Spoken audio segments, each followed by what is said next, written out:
हे guys welcome back. So आज की video में हम फंडामेंटल एनालिसिस करेंगे पॉलीगन का, जिसका सिंबल है मैटिक। ये किस तरह का कॉइन है, इसका होल इकोसिस्टम कैसा है। ऑब्वियसली इसको हमने टॉप 15 कॉइन्स में इंक्लूड किया है। इसी को क्यों किया है, बाकियों को क्यों नहीं किया है, ये सारा रीजन में हम डिटेल में इस वीडियो में समझेंगे। तो स्टार्ट करते वीडियो। अगर आपने अभी तक चैनल सब्सक्राइब नहीं किया है तो चैनल सब्सक्राइब जरूर करो एंड बेल आइकन प्रेस करो ताकि आपको सारी अपडेट टाइम पे मिलती रहे। बेसिक डिटेल्स अगर आप देखोगे तो $0.7965 पर अभी करंट में ट्रेड कर रहा है एंड 8.73 बिलियन की इसकी सर्कुलेटिंग सप्लाई है। मैक्सिमम एंड टोटल सप्लाई इसकी 10 बिलियन हो सकती है, उससे ज्यादा नहीं हो सकती। करंट में जो मार्केट कैप है $6.9 बिलियन की मार्केट कैप है। पास्ट में अगर आप देखो तो $20 बिलियन की मार्केट कैप पहले अचीव कर चुका है।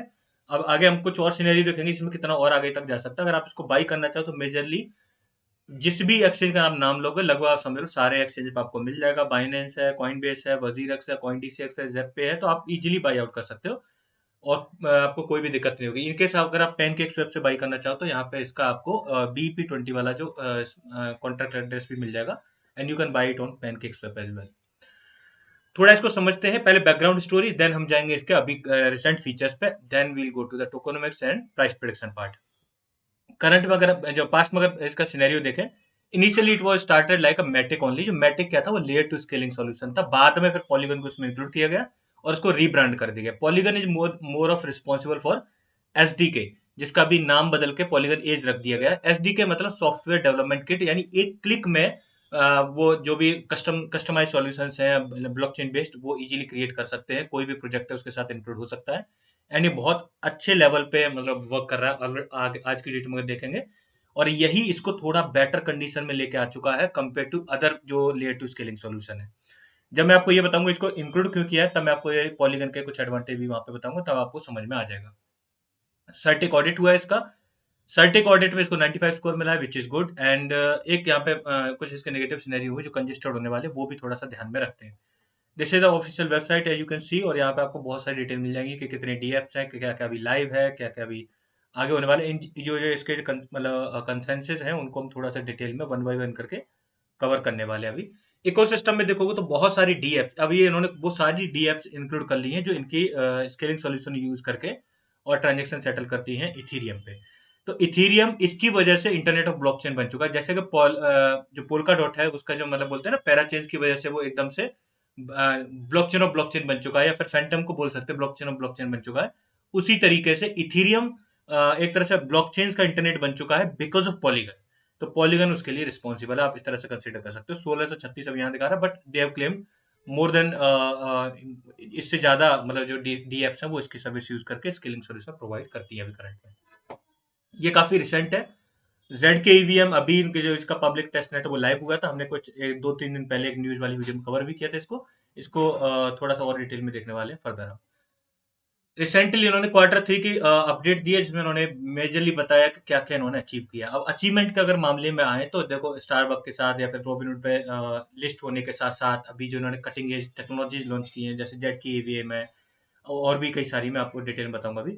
और उसके साथ ये सबसे इंपॉर्टेंट है कि जो डिस्नी का जो अभी रिसेंटली मतलब जहाँ पे कई सारे प्रोजेक्ट सेलेक्ट होते थे ब्लॉकचेन बेस्ड, अगर कोई डिस्नी के उसमें सेलेक्ट हुआ था तो सिर्फ वो सिर्फ पॉलीगन था, बाकी कोई भी प्रोजेक्ट वहां पर सेलेक्ट नहीं हुआ।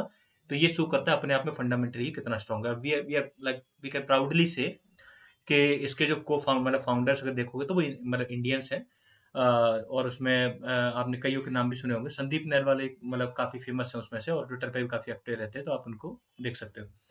अगर इसका आप एक्सप्लोरर खोलोगे इथीरियम पे, तो वहां पे आपको इनिशियली 3 से तो कोई दिक्कत नहीं है, क्योंकि एक प्लाज्मा ब्रिज है, पीओएस स्टैकिंग कॉन्ट्रैक्ट है, देन फाउंडेशन कॉन्ट्रैक्ट है। यहाँ पे आपको ये जो टॉप मतलब टॉप 4 में दिखेगा ये। इसके पास 6.39% सप्लाई है, बट जब आप इसको ओपन करके देखोगे तो आप सर्टेन टैक्स देख सकते हो, जैसे एक्जीक्यूट ट्रांजेक्शन, इस तरह से आप देखोगे तो ये डेफिनेटली किसी पर्सन का वॉलेट नहीं है। It is related to the project only, so इसके लिए आपको वरीड नहीं होना है। पॉलीगन का आप पॉलीगन स्कैन जब ओपन करके देखो, you can find out certain details के ट्रांजेक्शन कितनी हुई है अभी करंट में, जो लेटेस्ट ब्लॉक जो ब्लॉक नंबर कितना अभी जनरेट हुआ है, इस तरह की कितने अभी गैस प्राइस चल रहा है। ये सारी चीज आप यहाँ पे बेसिक चीजें फाइंड आउट कर सकते हो। अब इनको थोड़ा सा वन बाय वन करके समझेंगे। अभी करंट में इन चीजों को से सपोर्ट कर रहा है, जैसे Polygon PoS which is like proof of stake only. Polygon Z K EVM, EVM compatible. Z K मतलब जीरो नॉलेज जो क्रिप्टोग्राफी है उस पर बेस्ड है जेड के रोलअप्स। अभी इन्होंने बहुत एग्रेसिवली उसमें बढ़त बनाई है और कई सारे प्रोजेक्ट जो भी जेड जेड के रोल अप से जुड़े हुए थे इन्होंने बाई भी किए, जिसमें क्वाइट फेमस है हर्म्स नेटवर्क, जिसको इन्होंने ऑलरेडी एक्वायर कर लिया था, और भी कई मेजर हैं जिनको इन्होंने ऑलरेडी एक्वायर किया है। पॉलीगन अवेल है, Polygon Edge, Polygon Avail like availing the data data solutions kind of provide करता है। Data availability focus blockchain targeted for standard on chains and off chain scaling solutions. अब Polygon Edge ये वही है जो अभी मैंने आपको बताया ही था कि जो पॉलीगन एसडीके था सॉफ्टवेयर डेवलपमेंट किट, उसका नाम रख दिया पॉलीगन एज। पॉलीगन नाइटफॉल है, and then Polygon Miden and, Polygon zero. Polygon zero इन्होंने ऐसा बताया कि जेड के रोलअप्स में बहुत ज़्यादा कंप्यूटेशनल कॉम्प्लेक्स कंप्यूटेशन पावर की जरूरत होती है एंड स्किल्स की भी, उसको बहुत ही अच्छे लेवल पे इन्होंने इजी बना दिया बिकॉज ऑफ पॉलीगन जीरो की वजह से। नेक्स्ट थिंग पॉलीगन फंड, इन्होंने सेवरल फंड स्टेब्लिश किए हैं इकोसिस्टम को एक्सपेंड करने के लिए, जिसमें पॉलीगन इकोसिस्टम फंड है, पॉलीगन डाउ फंड है, एंड देन अगर पार्टनरशिप फंड्स में आप देखोगे तो several type of partnership fund भी आपको उसमें देखने को मिल जाएंगे। ये उन्होंने काफी इंटरेस्टिंग ये अवेलेबल कराया है। डिसेंट्रल लैंड के साथ भी इनकी ऑफिशियल कह सकते हैं पार्टनरशिप है। ये इथीरियम का जो सिंबल है उसका 3D मॉड्यूल है, और उसमें हर एक फेज पे आपको किसी एक डिटेल के बारे में देखने को मिलेगा। आप इसको रोल आउट करके इस तरह से देख सकते हो। अब थोड़ा सा देखते हैं कि ये मतलब क्या क्या है, जैसे कि अब ये कौन से बेसिकली मेन फीचर है जिसको इंक्लूड करते हैं, मैं आपको बता दे रहा हूँ। मैटिक प्लाज्मा है which is quite similar to Ethereum Plasma, और उसी तरीके से वर्क करता है और काफी एफिशिएंट है। ऑप्टिमिस्टिक रोलअप को भी इन्होंने इंक्लूड किया है विच इज इंक्लूडेड इन ऑप्टिमिल। ये जो आप ये देख रहे हो ना पॉलीगन नाइटफॉल, जैसे प्रूफ ऑफ स्टेक हो गया, पॉलीगन अवेल मैंने आपको बता दिया, डाटा अवेलेबिलिटी सॉल्यूशन है, Polygon Hermez which is related to Z K rollup, and जो हम नेटवर्क उन्होंने बाई किया था विच इज कॉम्पेटेबल विद मतलब Ethereum virtual machine. Polygon Nightfall ये हाइब्रिड सॉल्यूशन है ऑप्टिमिस्टिक और जेड के रोलअप का। एंड उसके बाद ये नेक्स्ट थिंग जो अभी लोग कर रहा है Polygon Miden which is like generic Z K STARK based rollup solution है।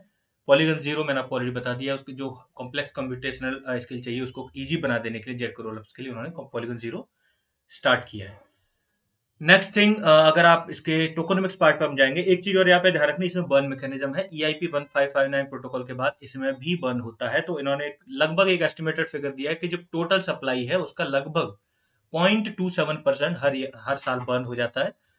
तो ये आप इंक्लूड करके चलना, और उसका अगर आप फिगर देखोगे तो नियरली आप ऐसा समझ लो 27 मिलियन बर्न हो जाते हैं मेट्रिक टोकन हर साल में। तो इस चीज को ध्यान में रख के चलना है कि ये इस पर डिफरेंशियल प्रेशर भी है, और इथेरियम अभी डिफरेंशियल प्रेशर में ऑलरेडी आ चुका है, तो ये भी आगे चल के डिफरेंशियल प्रेशर में ही रहेगा। ये चीज ध्यान में रख के चलनी है। टोकनमिक्स पार्ट में देखोगे तो प्राइवेट सेल में 3.8% हुआ था, बाइनेंस लॉन्चमेंट पे 19%, टीम के पास 16% है, एडवाइजर एडवाइजर के पास 4% है, स्टेकिंग रिवॉर्ड 12% ने रिजर्व किया, फाउंडेशन के पास 21.86% है, इकोसिस्टम के पास 23.33% है। अभी करंट में आप देखोगे, अगर इसको चार्ट्स में आपको बता दे रहा हूँ कि लगभग कितनी सप्लाई अवेलेबल होगी, उस हिसाब से हम इसका प्राइस प्रेडिक्शन वाला पार्ट देखेंगे।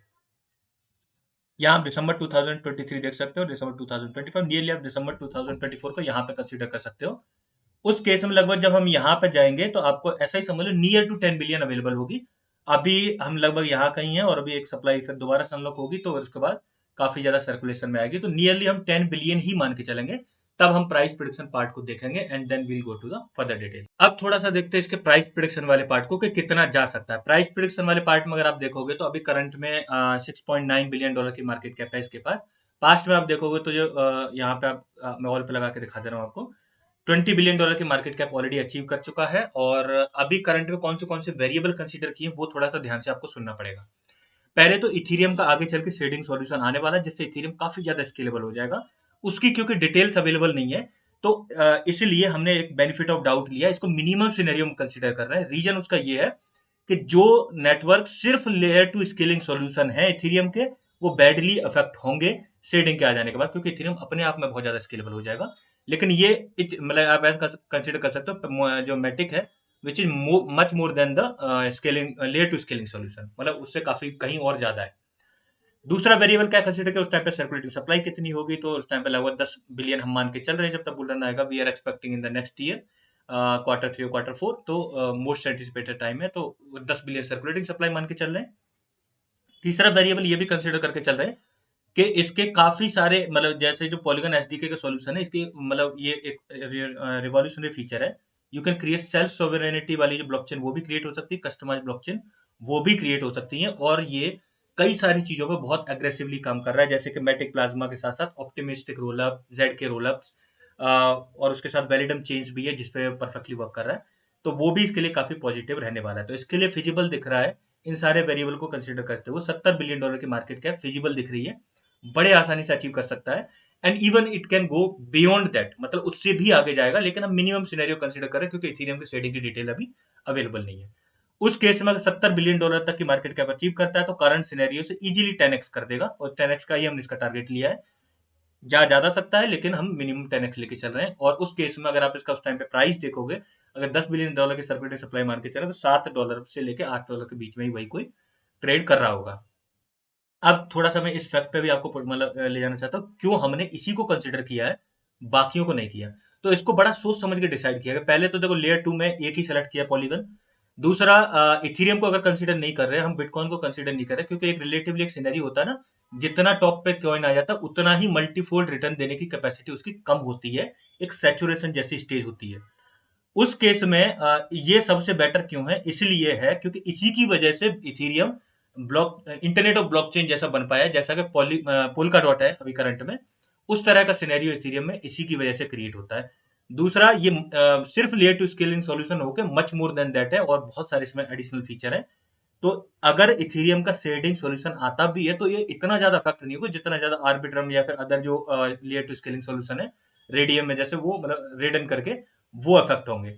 तो इस वजह से इसको सेलेक्ट किया गया, यानी इथेरियम बिटकॉइन के मतलब अगर अल्टरनेटिव हमने देखा है तो फिर पॉलीगन को सेलेक्ट किया है। एंड उस कैपेसिटी में इजीली 10x करने की कैपेसिटी रखता है। So that's all for today. I hope you like the video अच्छी, वीडियो को लाइक जरूर करें and make sure you subscribe the channel. Thank you guys.